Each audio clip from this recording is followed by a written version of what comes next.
ईद का चाँद तुमने देख लिया, चाँद की ईद हो गई होगी।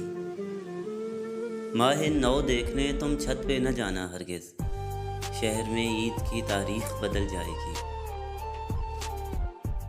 उससे मिलना तो उसे ईद मुबारक कहना, ये भी कहना कि मेरी ईद मुबारक कर दे।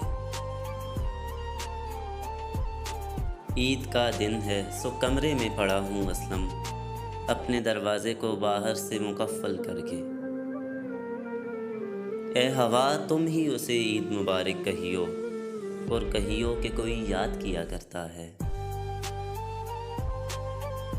ईद का दिन है गले आज तो मिल ले ज़ालिम, रस्म दुनिया भी है, मौका भी है, दस्तूर भी है। देखा हिलाले ईद तो आया तेरा ख्याल, वो आसमां का चाँद है, तू मेरा चाँद है। मैं हूँ तेरा ख्याल है और चाँद रात है। मैं हूँ तेरा ख्याल है और चाँद रात है।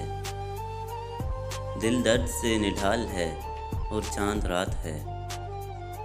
आँखों में चुभ गईं तेरी यादों की किरचियाँ, कांधों पे गम की शाल है और चाँद रात है। दिल तोड़ के खामोश नज़ारों को क्या मिला, शबनम का ये सवाल है और चाँद रात है। फिर तितलियाँ सी उड़ने लगीं दश्ते ख्वाब में, फिर ख्वाहिशे विसाल है और चाँद रात है। हर एक कली ने ओढ़ लिया मातमी लिबास, हर फूल पुर मलाल है और चाँद रात है। हल्का सा पड़ रहा है वसी वहशतों का रंग, हर चीज़ पर ज़वाल है और चाँद रात है।